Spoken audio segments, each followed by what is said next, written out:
और बागेश्वर महाराज के बयान पर एआईएमआईएम चीफ असदुद्दीन ओवैसी ने सवाल खड़े कर दिए हैं। ओवैसी ने हिंदू राष्ट्र बनाने वाले बाबा के बयान पर आपत्ति जाहिर की है।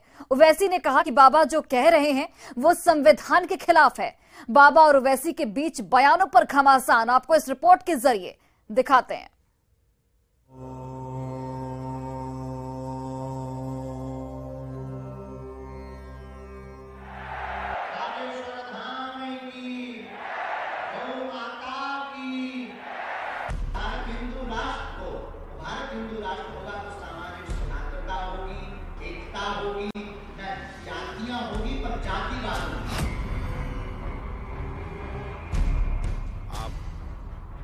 साहब अम्बेडकर की तौहीन कर रहे हैं, इस तरह की बात। हमारा ज्यादा बात विवाद में हमें उत्तर इसलिए नहीं देते क्योंकि हाथी चले बाजार कुत्ता भौंके हजार।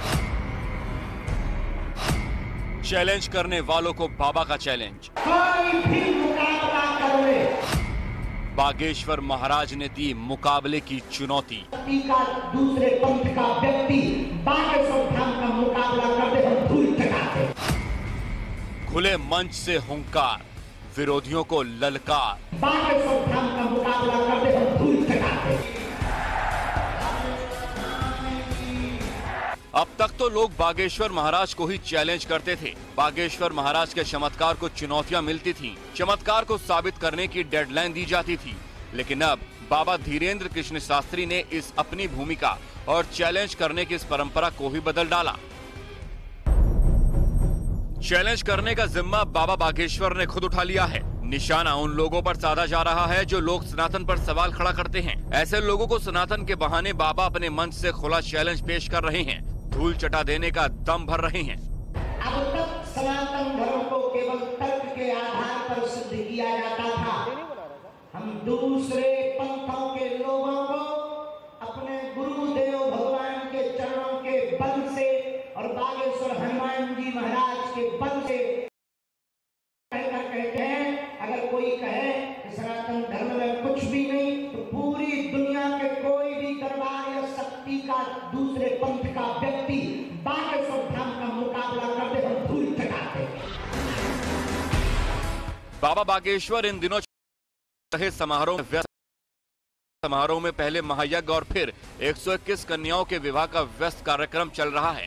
और इस कार्यक्रम के बीच बाबा हर रोज सनातन को लेकर अपना झंडा बुलंद करते दिखाई दे रहे हैं। इस बार तो बाबा धीरेन्द्र कृष्ण शास्त्री ने सनातन विरोधियों पर वार करने के लिए शब्दों की सीमाएं भी लांघ डाली।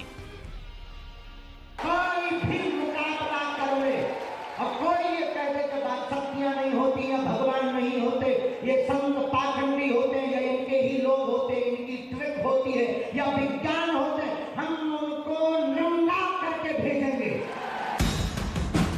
बाबा बागेश्वर अपने सनातन के एजेंडे पर आगे बढ़ रहे हैं। हर मंच सनातन और हिंदू राष्ट्र पर उनके बोल निकल रहे हैं और अब इस पर राजनीतिक प्रतिक्रियाएं भी शुरू हो गई हैं। बाबा के खिलाफ नया मोर्चा खोला है एआईएमआईएम के चीफ असदुद्दीन ओवैसी ने। ओवैसी ने बाबा के सवाल पर बिना नाम लिए क्या कहा, जरा वो भी सुनिए। जिन हमारे बुजुर्गों ने, जिसको अंग्रेजी में कहते हैं फाउंडिंग फादर्स ने, इसको इस देश का संविधान बनाया जिसमें बाबा साहब अम्बेडकर है।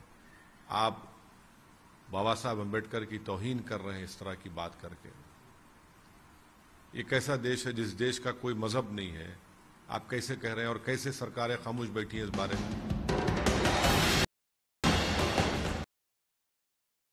क्या बयान पर ओवैसी को आपत्ति क्यों है, उसकी वजह भी समझिए।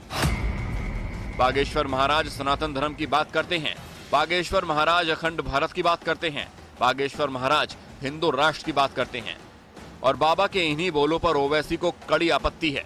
मैं तो पार्लियामेंट में कहा था कि कोई महीना नहीं जाता जब यहाँ पर इस तरह की बकवास, अनाप शनाप और धमकी और डराने की बातें की जाती हैं। कैसे आप कह सकते हैं कि इस देश को ऐसा बना देंगे? कैसे बनाएंगे आप? तो आप अम्बेडकर के संविधान को जला देंगे क्या? ये पहली बार नहीं है जब बाबा बागेश्वर सियासी निशाने पर आए हों, लेकिन इस बार बाबा का सामना ओवैसी से हुआ है जो बाबा के चैलेंज को बिना नाम लिए चैलेंज कर रहे हैं।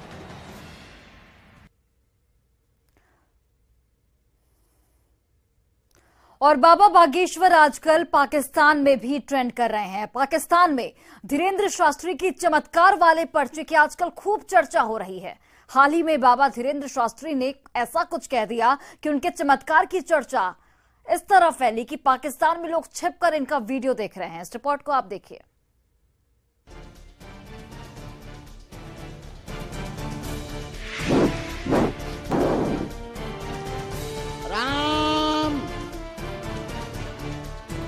बागेश्वर वाले बाबा का नया टारगेट। पाकिस्तान में ट्रेंड कर रहे हैं बाबा बागेश्वर। इतने सारे लोग इनको पसंद करते हैं, काफी और मतलब कि काफी लोग थे, हद से ज्यादा। पाकिस्तान में बढ़ रहे हैं बाबा के समर्थक। चमत्कार देखकर ये भी सनातन हिंदू धर्म को सर्वोपरि मान कर आना चाह रही हैं। बाबा बागेश्वर बाद भारत में हुआ हो रहे हैं पड़ोसी मुल्क पाकिस्तान में। पाकिस्तान के कट्टर गैंग में बाबा बागेश्वर की लोकप्रियता से हाहाकार मचा हुआ है। बोल रही है ना कि मैं मुस्लिम हूँ, तो भैया वो मुस्लिम है तो वो अपने बुक को ही नहीं पढ़ी है सबसे पहली बात। तंगहाली में पाकिस्तान की हालत ऐसी हो गई है कि अब ना तो मुल्क को कंगाली से बचाने के लिए शहबाज सरकार का फॉर्मूला काम आ रहा है और ना ही वहाँ की सेना को इसका कोई हल सूझ रहा है। लेकिन बाबा ने पाकिस्तान को लेकर ऐसा फॉर्मूला सुझा दिया कि पाकिस्तान की आवाम बाबा बागेश्वर की जय जयकार कर रही है। तो देश अपनी ऊर्जा दूसरों को नष्ट करने में लगाता है, वो स्वभाववश नष्ट हो जाता है। पाकिस्तान को बहुत जल्दी भारत